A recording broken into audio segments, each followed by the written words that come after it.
What's going on, guys? Today we have a podcast that I've been sitting on for a long time. Probably it's from October of last year. So it's been a long time. It should have been released a long time ago, but that's okay. This is with Austin Ford. He's a good friend of mine. He's run a marathon. He does a bunch of like long distance stuff. He's also a forester. So we get some into some very interesting conversation. I hope you like it, and drop a comment, a like, whatever you can do on the platform you're on. Really like the support. Very much appreciate it, and I hope you guys have a good day. Take care. So hey guys, welcome to Let's Talk with JMO. I'm JMO, and we're here with Austin Ford, a good friend of mine. And why don't we just start off by telling them a little bit about what you do? Yeah, sure. It's a tough question. I knew this one was coming. Basically, right now, for my job, which I told Jimmy it's Sunday, so I shouldn't be talking about my job, but that's all right. I work for EverSource Energy. I work with trees around the lines, whether it's poor condition or hazardous trees, we call them. I work with the landowners to try and get those removed. Also trimming around the lines for safety, reliability, all that good stuff. So graduated from UMass 2 years ago. Um, did some odd jobs in between. Worked for the post office. Worked at Amherst College. Um, so it's nice to finally get in my major and then kind of just do a bunch of stuff that keeps me busy in my free time, running, gardening, really anything outdoors, man. I just love being outside. So especially this time of year. Yeah. So you went to school for forestry, right? Yeah. So you went Right. to school Yep. for Forestry. forestry, and like, what was your experience with like that? Yeah. Um, It was great. I mean, it's funny. People either don't know what forestry is or they know it has something to do with forest. So they're like, oh, what do you want to be, a park ranger or something?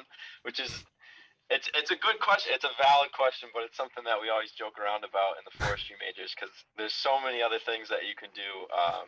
I mean, foresters are so well rounded in managing woodlots, acres and acres for habitat, recreation, wetlands, kind of a little bit of everything, and then in between as well. That just as I'm doing working for an energy company. I mean, I really didn't even know that that would be an option. So there's a lot that comes with working with trees, and it's just an interesting. UMass was great, small program. I was one of 9 kids when I graduated. I think it's gotten a little bit bigger now, so it's good to see the numbers going up. But yeah, I mean, I had a great experience at UMass with the forestry program. So yeah, and so like you were talking about like how you didn't know that working with like energy companies and stuff would be like an option, yep, yep. and so like when you're at UMass and you're learning forestry, like what are you even like really learning about like different types of trees and like how they grow and everything? But like I'm sure it gets like way more into it than that like baseline Right. things. Yeah. Yeah. There's a lot that goes into it, and there's a lot of different avenues that you can take. But at UMass, we learn tree ID, plant ID. So overstory, which is anything basically above your head. I'm sure some foresters, if any of them watch this, they'll be like, "Man, that's not the technical way." But anything over your head, we learn all those types of trees that are native to Massachusetts, invasives, unfortunately, that crowd out native trees. Ground species. Listen to me. Understory species that don't really grow. Higher. They can grow higher than your average height, but usually they stay mid-story to understory. So we learn a lot about that. We learn a lot about just like full ecosystem, how everything kind of plays a part with each other. Whether it's, I don't know, trees growing on riverbanks, providing shade for streams, keep the water cooler. I mean, everything in a forest has a reason that it's there.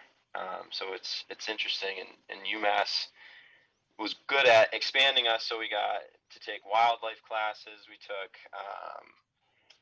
I mean, I went out to the University of Montana, so I took some the other side of it, the product manufacturing, so where they're actually cutting down the trees and then turning it into boards, and it was all about the drying processes, kind of taking it from a log, turning it into a board, and then how it gets to the consumer to, whatever they need it for, flooring or building their house or whatever it is. So Yeah, and is that like an avenue you'd ever like think about getting into, like the production side of things, possibly? Like I know, I think you probably remember our field trip to the lumber yard, or what was it? yep, It was a yep, lumber yard, right? In high yeah, yep, school, yep. Mr. O'Neill. Sawmill, I think they would call it. Yeah, Yeah, sawmill, lumberyard, kind of similar but different, but same. yeah. Yeah, I mean, I definitely would. It was interesting. There's a lot more that goes into it. I mean, it gets into like wood density and like what wood is. Like hickory is dense. It's hard. I mean, you can't really. It's just great wood. It's heavy and there's a lot of uses for it. But then also, I mean, pine is a lighter wood, but it's still pretty hardy and a lot of uses for that as well. And then like when they do paper, they use aspen, which is really quick growing, and they're able to do that on like, I don't know, 10, 15, 20-year cycles. And that's how most of our paper comes, is from aspen. So it's the manufacturing side of it is really interesting. It's something that I kind of, you know, looked into, and I'm definitely open in the future for jobs. It's definitely a lot more than just kind of looking at boards. I mean, there's so many formulas that go into it. So I'm definitely open to, I mean, really anything with wood, trees, anything like that. I mean, I'm just crazy about it, man. So Yeah. take, I'm sure there's like a that's what she said joke for that or something, Yeah. but it is Big what wood it is. guy. Yeah, exactly. Yep. Nah, but so since you know all this stuff and everything, like when we dive into like a serious like topic along with like forests and everything right now, and it has to do with like the wildfires and everything going on out in the west right Mhm. now. Mhm. Do you think that like could be avoided, or like it's almost like a natural process because there's natural pruning? For people that don't know what pruning is, it's like you should probably answer that, right? Yeah, I mean, pruning trees, I mean, there's a lot of different ways. I mean, we do it around the utility. Basically, I mean, there's proper ways to prune and stuff like that. Obviously, you don't want to leave tons of open wounds in the tree. I believe it's Dr. Alex Shigo says 3 cuts or less, I believe is his saying. So you should be able to prune the tree how you want it, branch by branch, 3 cuts or less. That way, you're kind of minimizing damage to the tree, not putting it off in a worse place than it was before you touched it. But the wildfire is a big topic. It's a controversial topic. I don't know. I mean, I'm not a certified forester. I have my forestry degree. It's interesting. We worked with wildfire here when I was out in Montana. A lot of the people in the forestry program out there were wildland firefighters, which is a tough job. I mean, tough job. One of my best buddies from UMass that went with me to the University of Montana was a wildland firefighter, and he went to Alaska. And it's tough. I mean, they're digging lines. If the fire's coming through, they're digging lines, making gaps so that it can't, keep going. They're trying to, make boundaries, keep the fire in a certain area. Um, it's tough. So, I mean, California, all of those forests are fire dependent. So there's a lot of species of pine that rely on fire to open up their pine cones and expose the seed that'll actually like grow another tree. So it's a natural process. It's just people, like build their homes or build communities in the middle of these places, and it's really expensive to try to, prevent a wildfire from happening, or even once it gets going. I mean, it's not as simple as just dumping water on it. So, I don't know. It's I don't know if avoidable is the word. I think it's something that could be, like better managed, I guess. And I don't even want to say managed because there's a lot of criticism that comes on foresters that, it's really, it's hard to manage. But people, so what they would typically do is prescribe burns. I mean, it goes back to like the Indians used to. Hmm. They found out that if they would set a fire, the vegetation the next year would come back even more denser, and so it's something that it's a way to manage it. It's prescribed burns, kind of get ahead of it, kind of fuel load reduction is what they call it, taking needles or branches or anything that's on the ground that's going to cause the fire to go up to the tree canopy, which is where the entire tree usually gets completely scorched and it's left dead, whereas it usually stays, prescribed burn will keep the fire real low towards the trunk of the tree, the base of it. So people get just kind of nervous hearing fire around the houses. So I don't know if it's preventable. It's definitely something that could probably, more public outreach and, just a better understanding overall. But I Yeah. think a lot of forestry is that. So Yeah, I could definitely see that. And like I've been watching YouTube videos on like there's things that they're the wildlife firefighters or wildland firefighters, whatever Yep. the term is, and they they like parachute in and they go out. I think they're called like fire jumpers or something. Spot jumpers, I think. Yeah, something like that. Yeah. And there's like a bunch of little documentaries by like Vice and other news outlets about them, and they're pretty intense when you get into it. I'll have to send some to you because I thought they were pretty crazy. Yeah, I definitely, yeah. Oh, well, David Goggins, I'm sure. Yeah, I was going to bring him up at some point in this. Yeah. He's actually a wildland firefighter now. At least when I finished his book, at the time he was. Huh. And it's a tough job, and I mean he's mentally tough, so he's probably like the perfect example of a wildland firefighter. But yeah, That's kind of a good segue actually into talking about like how you do a bunch of running. You run marathons, and also David Goggins is like kind of your inspiration, right? Do you want to like introduce Yes, who David Goggins is in general? Say that again. Sorry. Do you want to like introduce who David Goggins is and like how he like inspired you, and then like maybe we can go into like your running career and everything? Yeah. I'm sure if Pat Crotty or Nate Zayas is watching this, I'm sure they're loving this. Yeah. I always send them videos. Stay hard, stay hard. Yeah, I don't know. I mean, I'm not trying to make this sound like a come up story, but you and I worked at Amherst College. We were working custodian. I mean, it wasn't the best job.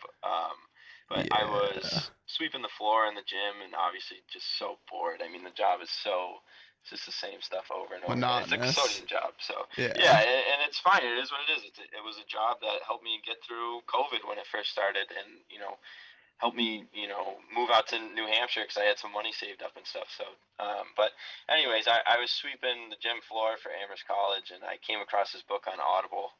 He's an ex-Navy SEAL. Oh man, he went through Hell Week 3 times.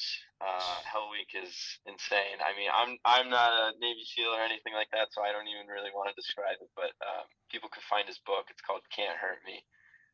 So he is somebody who kind of, I mean, I think in his words, he says it was a nobody and, found himself and was able to, he does crazy stuff now, like the Moab 200-mile race through Desert Valley. I mean, he's just such an insane inspiration to me. Just somebody who was just, a normal guy, not really doing anything, that would be notable. And he kind of flipped the switch one day and said, this is what I'm going to do. And I'm going to hold myself accountable, and do whatever it takes to get whatever I want and wherever I need to be or I think I need to be. So he kind of lit a fire under me, and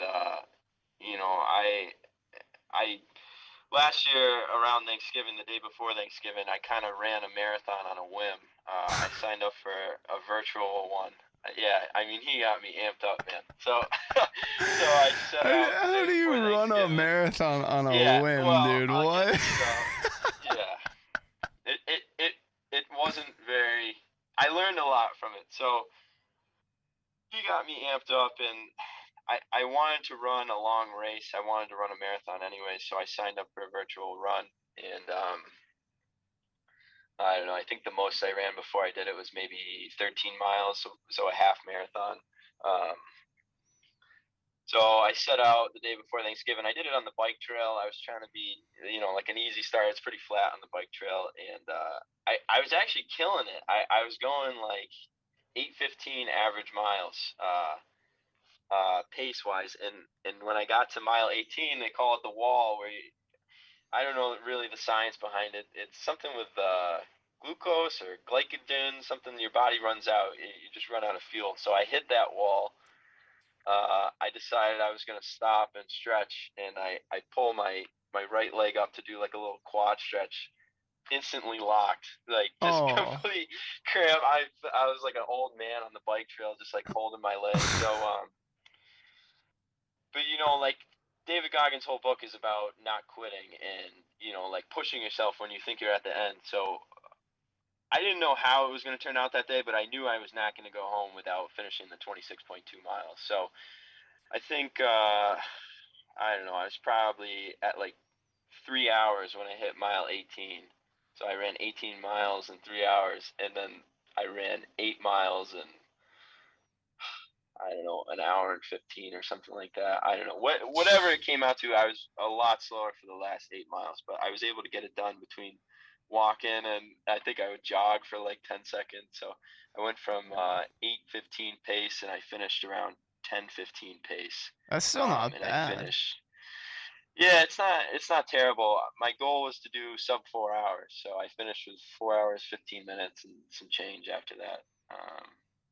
So it definitely it taught me a lot. Yeah. Cause how much preparing did you even do for that marathon? Like you said, it was on a whim, so I didn't know if it was just like you Right. were like, I'm doing a marathon like a week before, and just like did it, or like. Yeah, so I don't know. I probably planned to do a marathon like 2 months ahead of time, but like I said, my training plan, I didn't really have one. I probably ran 13 miles was my longest run before I did the 26.2, and that was, I don't know, maybe a month before I did it. So yeah, so I ended up doing that, and I got through it, and I don't know, I felt, I actually really didn't even feel too accomplished with that one. I really wanted to do sub 4, and I really wanted to run the entire time, and I didn't do either. So it was, I learned a lot from it. So then I did celebrate my birthday. I finished the Goggins has a challenge, 4 miles every 4 hours for 48 hours. So I decided to, kind of get the shoes back on, and I said I'm going to do this no matter what. And I didn't really have, like a goal for that one besides completion, because I didn't even really know what to expect. So I was able to get that one done, which was tough. The in between there is tough. So Yeah, you must be like so out of energy by the end of that because it's 2 full days, and you're like, yeah. it's like you do get a rest, but your body doesn't ever have that rebuild time that you do when. Yeah, it was hard to figure out like what to eat, when to eat, kind of deal. So I ended up going with the same schedule, where if it was during the day or morning to like before my usual bedtime, I would just stay awake, and I would eat chicken and rice is really all I ate. And then I'd drink some protein shakes and get some carbs in me. And then at night I wouldn't eat anything. I would just go to bed, but I just couldn't fall asleep. So by the time I fell asleep, it would probably be like, I don't know, 2 hours into it. And then so I would get up, I would have 1 hour to sleep. It'd be really crappy sleep. And then I would go and I would always do my run, kind of like to the last hour of it. Oh, okay. So that was tough, but How long does 4 miles usually like take you? so for that one, I did it on a treadmill, and for whatever reason, I was able to boogie on the treadmill. Yeah. So my mileage was pretty insane. Like fastest I had ever done was around like 6 minute 30 seconds, something like that for each mile. Wow. So I don't know. I had run previously a 10K at that pace, but that was a couple of years before. So Yeah. Well, you've always been kind of like running, right? It's not been like yeah, you just like all of a sudden picked it up, right? Yeah. yeah, for the most part. So I always wanted to do cross country in high school, but the soccer coach, not Coach C, but another soccer coach had told me that he was never able to just run. He always liked to chase after a ball. I Yeah. don't know. I kind of understood it, and I didn't really think much into it, so I always just played soccer. But I don't know. I always kind of knew I was good at distance running. So Yeah, you probably would have been a force on the track team, honestly. I don't know about that, but we'll see. Yeah, I don't know. Would have been um, interesting. yeah, man. So how many marathons have you run total now? What, 2, 3?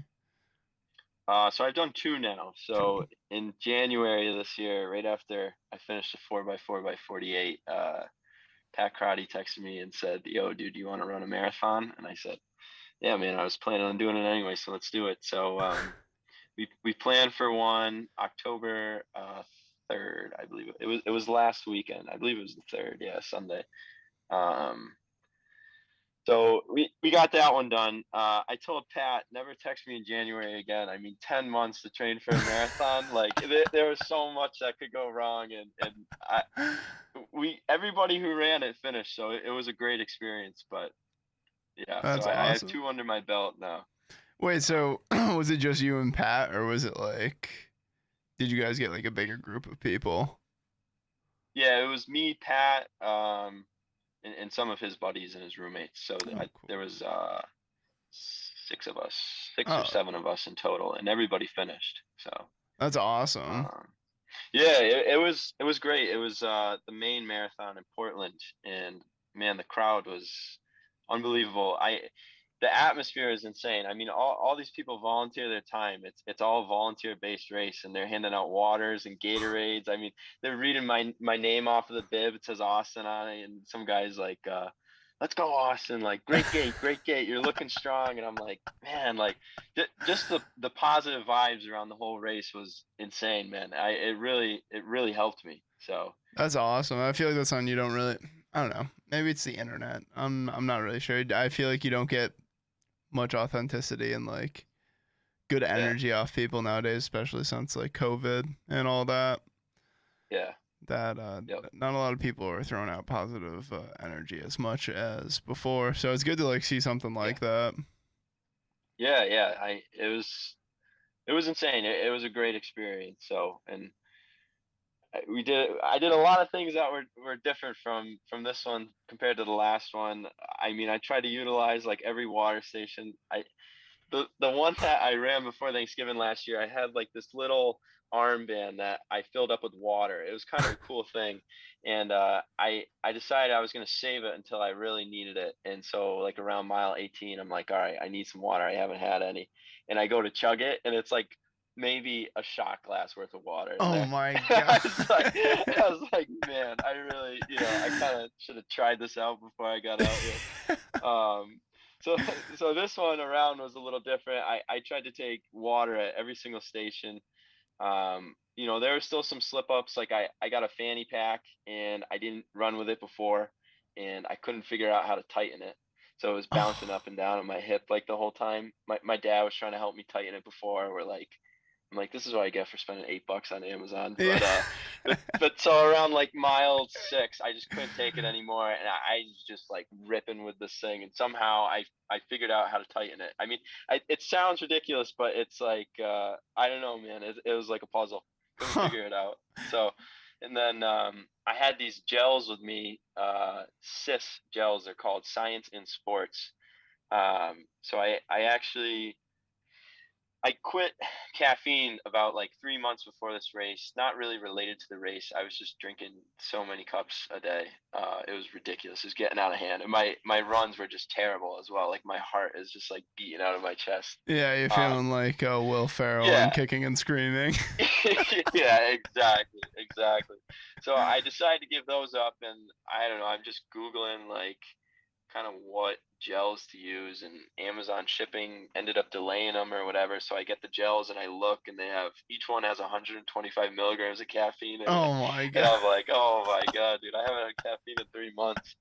So I was able to order the other ones off of Amazon and get them the next day. That I was able to take, I think, 3 of them every hour or something like that to keep my carbohydrates up, and it was great. I mean, I felt amazing. I hit mile 18. I was so nervous about it. I didn't even hit a wall. The only issue was I couldn't hold that many in my fanny pack. So at mile 18, I had my last one. Oh I just had to do the jeez. last 8 miles without it. But again, it's probably like the human mind is crazy, man. Like I probably, Yeah.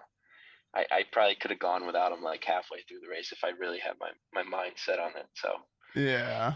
So, with that being said, like, you want to like, so there are these little gels that just like are carb based and they just give you Yep, energy pretty much. yep, yep. Yeah, one of them had 125 milligrams of caffeine, and the other ones, I guess they're the first gels that you don't have to take with water. So that was Okay. great. I mean, God, they taste like, I don't know, like, so one of the flavors was watermelon, but it tastes like something that you get at the dentist's office. Like, it was just garbage, dude. I could bear it. And the other one was citrus menthol. It's like, who Yeah. comes up with these things, man? Like, honestly, they So- want me to be gagging mid-race. yeah. That's just crazy, man. That's like So, when you get the but it was fluoride, great. bro. I mean, like mid run, I'm just like down in these things, so I couldn't even taste them. So again, so many different things could have went wrong. They didn't go wrong, and it was just a great race. So Oh, I'm glad that you had a better experience this time. And like, what was your training much different this time? yeah, I was definitely way more strict with it. Like I said, 10 months was, I don't know. I didn't. I started training about 6 months out, like serious, like dialed in. I kind of switched up my diet for the last 2 months, really just to chicken and rice. I don't know why I did it. I didn't want any like processed sugars or any garbage. So I just did the most basic diet that I could come up with: chicken, rice, pasta, chicken, turkey, ground turkey, so stuff like that. Uh, Yeah, I mean it worked out. So and what's like the max? Well, actually, before we get to that, like, how hard was it to like switch your diet?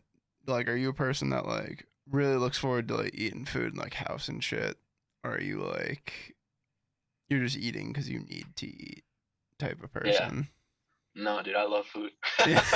I love food. So like, It how hard was that was transition then? Like, cause I've done the chicken and yeah, rice thing. I mean, I'm a pretty yeah, shitty cook when it comes to cooking chicken. Like, I yeah, for some reason can't figure that shit out. So it's ass every time I eat it.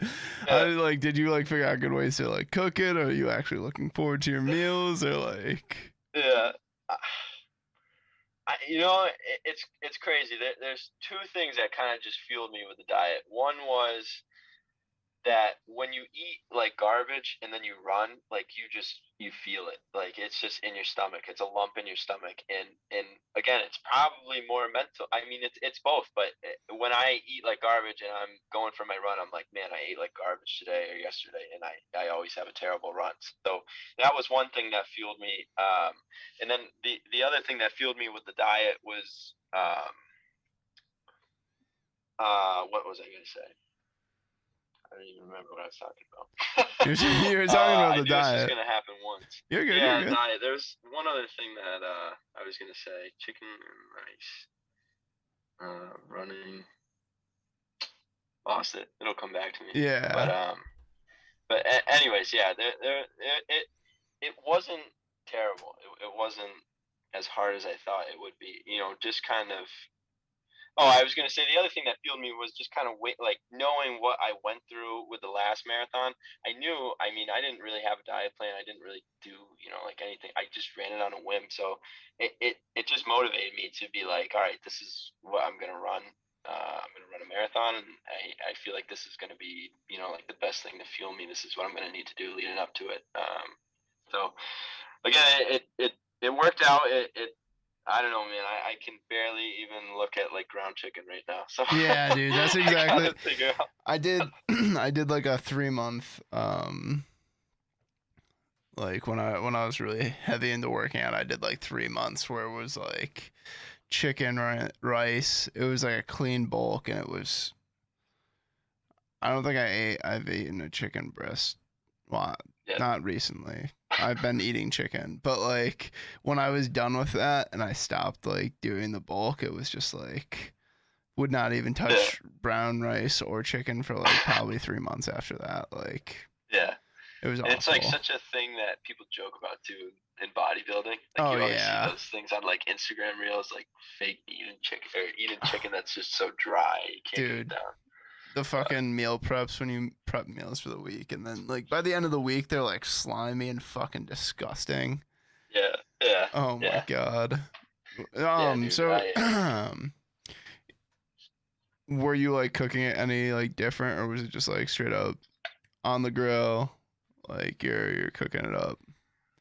Yeah, so I just did ground chicken, and I would just do like taco seasoning or dude, Frank's red sauce has this like powder now that's Oh, just like really? yeah, it's like buffalo chicken powder. It's so good, it's insane. So that Huh. saved me because it's nothing. It's no additional calorie. It's salt, obviously, but Yeah.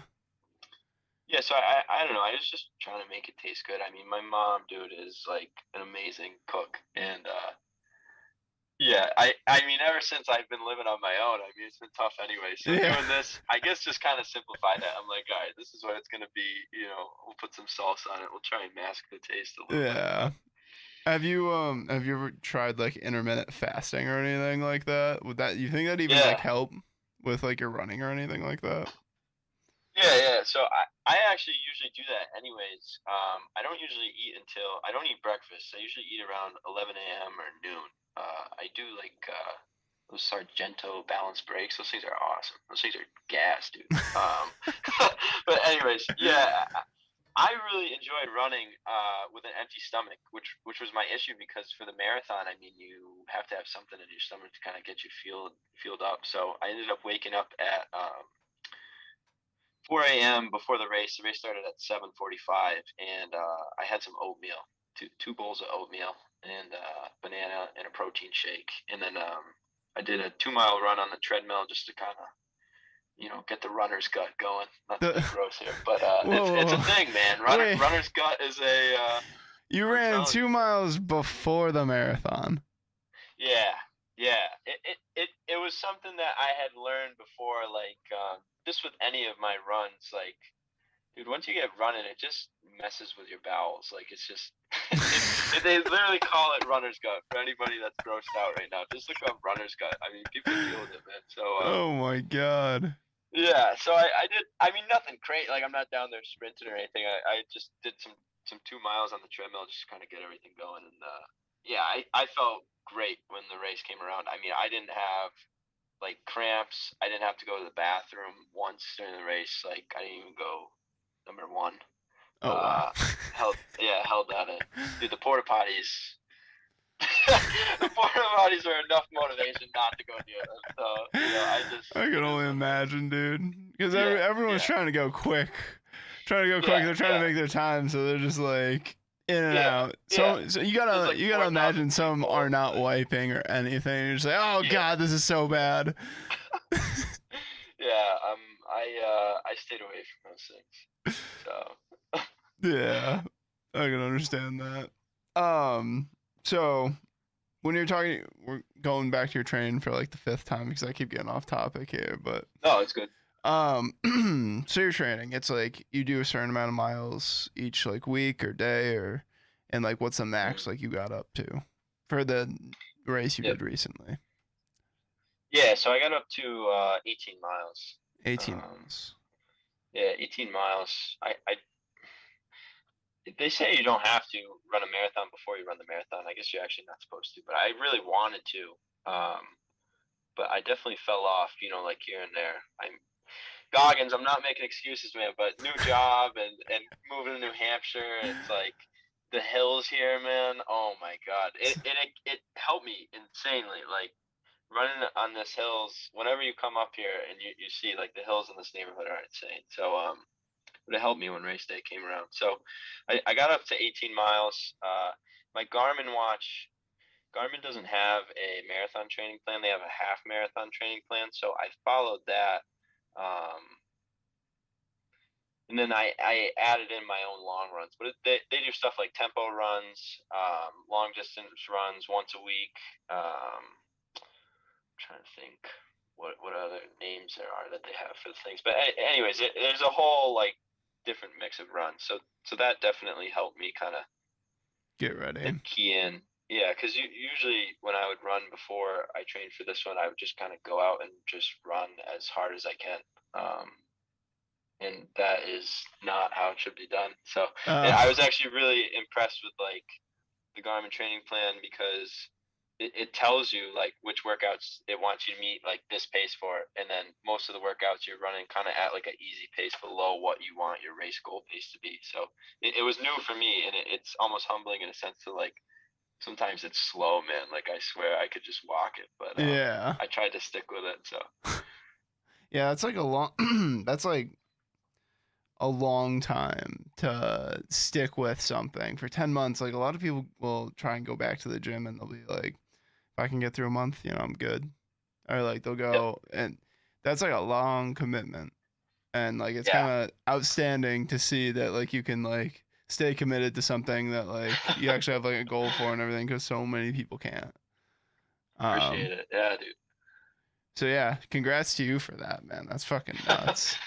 Thank you, dude. Like I said, I told Pat, never text me in January again for an October marathon, dude. Like, I mean, it's not even just the training, but you're just thinking about it for 10 months. I mean, my whole year, all I kept thinking is like, I gotta run today, or what am I eating the right stuff today? Like, I don't. Should I take a day off? Should I not? It's so. Yeah, it's mentally exhausting, physically exhausting, and I don't know. The reward is insane. I mean, I don't know. I like I said, the last one I didn't really feel anything. I was upset with how I performed. This one I felt great, and I wasn't racing anybody. I knew exactly what pace I wanted to run at. I was able to get it done. Oh My yeah. parents showed up, which was insane, and just by chance, they had like circled around to try and find me, and then they found a spot to park, and I don't know, I guess they had stayed there for like 15 minutes and they were going to leave and try and see if I had already gone towards like the finish line. And then just by chance, I ended up like running by as they were getting in their car. So there's like a video of my mom, Austin, Austin. That's awesome. So yeah, it was great, man. I mean, they're my rock. So it was just a great experience. Yeah. Well, dude, I'm glad to hear that. That's like, so I don't know if you want to share, like, if you met like exactly your goal in terms of the end of the race, or like if you'd rather not. Yeah. I feel that too. Nah, it was pretty simple. Like I just wanted to get sub 4, and just like the first marathon, I didn't want to walk once, so I wasn't able, or I was able to get below 4 hours, and then I didn't walk once, which is great. Hell yeah. Yeah, I mean it's everybody's out there. I mean, at least this is the way I felt. Everybody's competing against themselves, and I don't know. That was my outlook on it. I'm competing against myself, and it was great. I was in my own mental space, and yeah, it was just awesome. And then obviously it was a half marathon too, so like we had just started. I don't know. We were probably on like mile 5 of the marathon, and like the leader for the half marathon was on like, I don't know, dude, probably his 9th mile or 10th mile. Like he was absolutely whipping. So it's insane because you see everybody run by you too. It was a loop race, so you see everybody who was in the lead for the marathon too. And like I said, we're all running and people are clapping and saying great job, and even in the race they're cheering on other people that are running by us on the race. So even if anybody wanted to do like a 5K or a 10K, it's just the race day atmosphere is unparalleled. It was insane. So. Huh. That's awesome. Like, I'd like to experience that, but I fucking hate running. So. Yeah, I mean, hey man, if you wanted to, I know you could do it, but yeah, I don't know. It's funny, people always say that about running. I don't know why I like it, but Hey man, as long as you're doing something. Yeah. Well, for one, it's good for you, and two, it's like you enjoy it to an extent. Like I'm sure there's times where like you hate it, but the same thing goes with if you're someone in the weight room or doing anything else. Yep. So have you thought about doing any of those like I don't even know what the fuck you'd call them, the races where it's like through the mountains and stuff, and they're long, but yeah, like an ultra marathon. Maybe that's it. Ultra marathon trail run. Or do you have like a next big goal or thing that you want to do, or like maybe like do like a bigger marathon where there's like actual like qualifier and stuff for? Yeah, well, yeah, I got a couple ways I want to go. I want to get my time down. My number one goal is to qualify on my own for the Boston Marathon, which I can do through the Portland, Maine Marathon that I just ran. The time is ridiculous. It gets lower and lower each year, but so that's one of my goals. And then Pat Crotty, you bastard, was joking around about doing an Ironman, which I mean, at the finish line, we're like all in like the worst shape of our lives after running a marathon. Like we can't even bend our legs, and he's like, "How about an Ironman, you guys?" So I just looked it up too. It's like 2 point something miles of swimming, 112-mile bike ride, and then a marathon, 26.2. And I'm like, I don't know. So we're gonna do some serious research into it and kind of, I mean, it sounds ridiculous, but I think it's something that we can do. Everybody ran the marathon, and it's just gonna be some insane training again. So that's something on our list. But I told him, I would really like to start with at least an ultra marathon first. So anything above 26.2 is, I guess, considered an ultra marathon. So I'd like to try like a 50 miler. I don't know. We'll see what happens, but A 50 miler? yeah, 50 miler, man. I don't know. I mean, again, it sounds crazy. It even sounds crazy to me as I do it, but I don't know. I know, I know what I can do and training, and Yeah. it's awesome to do like something outside of work too, because I mean, it just gives you something to focus on, get your mind off of work, and I don't know. Is it Friday yet? So Yeah, right. I feel that, man. That's Yeah. crazy though. That's inspiring and really cool to like even think about. It's just like Yeah. I definitely feel that out like needing something outside of work. Yeah. But having it be something that's like super healthy and like conducive to Yeah. goal setting and everything is pretty cool. And hmm inspiring. So I think there's a lot of difficulty in like trying to get into that mindset of you're not competing with other people and you're instead of competing with yourself. Like what like flipped that switch for you when you like were able to do that instead of like seeing that as like a Yeah. competition against other people? Yeah. That's a good question. I don't know if I have. I don't know if I have like one defining moment. I mean, Joe Rogan, his podcasts are a huge inspiration, and I just try and eat up whatever is kind of on there. And there was one guy that he had on there talking about psychedelics and like the use of MDMA to help like PTSD or whatever. And just it was an interesting podcast. And towards the end of the podcast, somehow they started talking about marathons. And I had listened to this like 2 weeks before my marathon.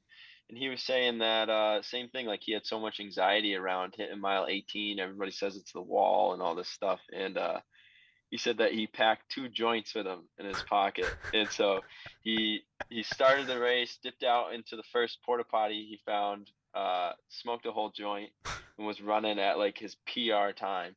And then as he started to feel more anxiety come on towards like mile 18, he dipped into another porta potty, smoked his second joint, and then he ended up, never hit a wall, and he PR'd. He was an older guy too, so it's just the human mind, dude. And like I'm not even trying to sound like a weirdo saying that, but it's just uh, setting goals and like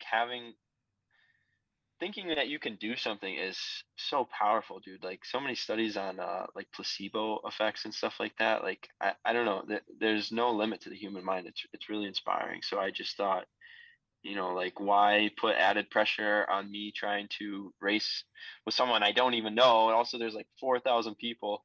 And so I just said, this is what time I want to get. These are my goals. And I had it on my watch, and I said, this is all I'm going to worry about. So That's awesome. Yeah. That is really cool that like using all that different inspiration, you're really able to kind of like accomplish that mindset. Because I really do think it's like a very difficult spot to get to. yeah. I don't know if it's Yeah. just And I me, mean, but like that's what keeps a lot of people out of the gym or like from actually doing things that like are good for you. And like there's like that scared effect. Like if say I'm like a bigger gentleman or woman and getting into the gym or going for a run, you're worried about like how people are gonna see you. Like if I'm on the bench and I'm only putting up like the bar, you're thinking right. like, oh, there's this dude next to me putting up like 415 pounds. Like I look like a little shit. And Yeah. just getting past that, I think, is like huge. Where it's just like you Yeah. and the activity, you know. Yeah, 100%. And I by no means am I like an expert or feel like I have like, because dude, when I go into the gym, I feel just like what you just said. I mean, I can run, but weightlifting wise, I mean, there's always going to be somebody bigger than me in the gym. So I was able to kind of, like bring that over to the gym. I've been going about three times every week. And yeah, social media, like getting rid of social media for the most part has been like a huge influence on that. Just kind of focusing on myself, moving out to New Hampshire and getting my own job and living by myself, and like just just trying to figure out, like focus on myself, like trying to figure out what I want to do. Like, oh, okay, I think I might want to run a marathon. Do I want to do that? Yeah, I want to do that. What are my goals for that? Setting up a training plan. Like it's with work too, it's my first full-time job, so trying to find goals that I can aim for within the job. I don't know, I've had a lot of self-reflection. I know you like Alan Watts a lot. I haven't Yeah. gotten too much into him, but I don't know, somewhere along the way I realized that I didn't really have any goals. Like I'm just kind of, I don't know, I think I forget who says it, like Arnold Schwarz. I'm just gonna leave it at that. Schwarzenegger, yeah. He said, yeah. He says, if you could have the best pilot in the world, but if he doesn't know where he's going, I mean, or ship captain in the world, it's just gonna float around there at sea with nowhere to go. You got to have some goals. So I don't know. Finally, those motivational podcasts and YouTube Kicking in. compilations did something for me, man. Yeah. That's awesome. And just like thinking about that is just like I for also a good book to read is I'm actually reading it again because I read it a long time ago and don't remember any of it. The book by Alan Watts. It's pretty solid. Okay. But yeah, we were talking about how. Oh, also another thing I want to clarify for anyone watching this: it isn't like it's your first career job, not your first full time job. Because I don't want people to think you Right. just like Yeah. didn't work 40 hours a week before, because you totally Gotcha. have. Thank you. Appreciate it. Yeah. Oh yeah. But yeah, I could definitely see that as like a career thing. And how having goals in your career, that's a tough thing too. Yeah. Maybe more so for other people than some people. But the fact that we didn't just stick at Amherst College, because it was a good paying job, but it sucked at the same time. Right. And it's very easy for a lot of people to kind of just like be like, oh, I'm getting a decent paycheck. I'm just gonna chill here because this is easy. Right. And that goes along with like goal setting. Like influencing people to set goals is just gonna push the people around you further and like yourself further. And going to like these podcasts and like motivational speakers and all of that brings in this like interesting light of, they say to get rid of the people that are bringing you down. Yep. And I think it's really interesting to maybe, instead of getting rid of those people, because that can always be tough, maybe think about trying to raise them up with you and like leading, because that's kind of like what you do. You're still friends with all of us back here, but like you are like setting this goal and setting this like very interesting and awesome not goal. What is it? You set example. You set like a really good example for everyone else. Like you got Pat and like all his buddies into doing it. So it's just like, it's like a chain effect. Like you're helping everyone out and you don't even probably realize that. Mm. Yeah, I appreciate that. Thank you, dude. Yeah, I don't know. Pat wanted to do this by himself. He did ask me. It was great having them around too, in the group chat and stuff like that. We definitely motivated each other. Yeah, it is interesting. I don't know. I mean, I would be the first to say that social media definitely had a negative effect on me. Like just watching other people. I mean, you never see anybody down in the dumps on social media. It's always at their best.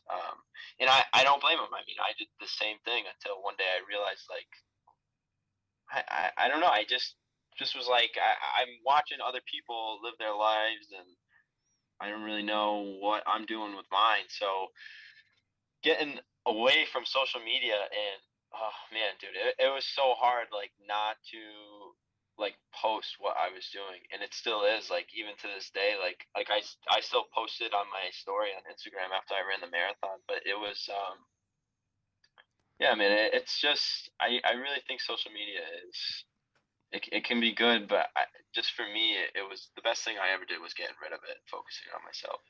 I can 100% agree with that. And what? If you ever have you ever seen the Newsroom, the show on HBO? Recommend watching it. But Heard of it, I believe, yeah. if you can watch the first like 8 minutes, it's on YouTube of the first episode. The Yep. main character, Will McAvoy, goes into why he doesn't think America is a great nation, the best nation in the world anymore. And he goes into like it used to be, and like this, and he says this one line. I remember, like, because this was like a groundbreaking like scene in film for me or shows. It was the first step to fixing a problem is realizing there's a problem, and I think that's something that we have to realize with social media, because even like the stuff you see that is like the quote unquote highlight of someone's day, you don't know if that's like it could be they could look like it's the best time in the world. Yep. And in reality, if you were there, you could see that they were actually having an awful time and they just posted a nice picture. Or they posted like this crazy hype up video, and then you get to this like event or like that's kind of something I saw about college partying is like it's cool at first, and then like after a year of it, you're just like, oh, this is not as fun as it used to be. Yeah, no, for sure. But I know think that's like there's a poison. Yeah, oh, without a doubt. I don't know. I saw like one of those trends where people were making like I don't know if it was TikTok or Instagram Reels, whatever, but they were putting up pictures and then explaining like, oh, this is actually what was happening behind the scenes. Like, I don't know, some girl posted her hiking and she was like, actually we got lost and ended up hiking like 10 extra miles than we were supposed to this day. But meanwhile, it was like her at the top of a mountain with like a sick picture. So it like stuff like that is cool. And it's definitely come around, I feel like, within the last year or so, like people being more open about you know, like everything that you see on social media is not how it is every day of their lives. And I don't know, it's just, I don't know, it just didn't work out for me. And, but I do love going on sometimes. Like Evan Boulay is a beast. He's like Yeah, an absolute dude. unit, dude. Like I love looking at his Instagram and catching up with him through that. I don't know. There's people that I love checking up on their Instagram about, because you just don't really that's like the one downside, is that you kind of get isolated away from the people that you don't see every day. But I don't know, maybe that's how it's supposed to be. I don't know, but I like keeping in touch with you guys. So Yeah, just like you said, I hadn't talked to you in so long, so it's nice to catch up with you for real. exactly. I appreciate that, and it's cool because like you going back to even like our forestry stuff in the beginning, it's like a prescribed burn, right? Yeah. Like you take a step Good back. community analogy. Yeah, so it's like you're taking a step back, you're burning it away. You come back to see the good stuff and the stuff you know is good, but then you can put it down again. And it's like getting that almost like prescription of it. It's like it's not too much. You're not feeding into all the bullshit. You're not on it for 8 hours a day when you're bored. Right. It's like it's there for the good things, and then you can step away from most of the bad things, you know? And there's just so much hate and stuff generated on that. Yeah, that's a good analogy. I like that analogy for sure, dude. But yeah, man. I mean, I think we actually got into like a lot of really good stuff. Was there anything like else you want to talk about, like goals you have going forward? Like you were saying, the ultra marathon. Like you probably don't really want to discuss career stuff. Just for other reasons, but Yeah. Yeah, no, I don't really have anything. You know, I hope I don't know. I hope I don't come off like a know-it-all with some of the stuff. Like I don't know. You know, every day I'm learning something new, whether it's running or forestry, especially career moves. You know, just waking up and finding something new in my routine that works for me. I mean, I don't know. It's just it's life is hard, dude. It's kind of fun to just explore it and realize that it's hard and kind of figure out what you can change, what you have the ability to change, and kind of see how that changes your mood, changes I don't know anxiety if you have anxiety. But again, by no means am I a master at any of this stuff. You know, I'm just still working through it. So hey man, aren't we all though? We all are. And just like, but you've had some success, and like that's more than a lot of other people have had. So leaving this with like like, do you have like anything you could say to anyone like that needs a little motivation, or like just like, because you're setting an example, like you ran a fucking 2 marathons, like who the fuck has done that? You're like on that base percentage, dude. I know, and I want you to know you sound like you're just moving your way through it, just like everyone else. You don't sound like a know-it-all or anything, man. But what would you say? What would you say if you had to like give like one off statement, like if someone like you 2 or 3 years ago needed to hear? Yeah, that's a tough one, dude. I'm somewhere in between doing something basic like a fake it till you make it, or like trying to come up with my own. But I don't know. I'll just go with fake it till you make it. I mean, it's people say that a lot, but it's true. I mean, if you just keep going at whatever it is that you want, I mean, again, not to go back to the custodian job again, but we were literally working as custodians. Dude. We were cleaning bathrooms. Like I never ever would have thought that I would be a custodian in my life, and I don't know. We just kept going, and we're working. We were making money, and then we were still looking for other jobs to move up to, and there's countless other things that we just kept persevering and just working for, and we still are. I mean, dude, we're still so young. So I don't know. I'm a young guy. I don't know. If I could really give people advice, but I would just say keep going, keep working at it, whatever you want. And go read David Goggins Can't Hurt Me. Sponsor this guy. Exactly. Well, that's great, man. Well, with that, I think we can say this is a hell of a podcast. And I want to thank you so much for coming on, and thank you guys for watching it. It's the first one back, so after a year hiatus, after those first 7 or 8 episodes, finally locking down and starting to get after it again. We have some other people coming up in the works. Not sure when this one's going to come out, but thank you again for watching. Stay strong, and yeah, have a good one, guys. Like and subscribe.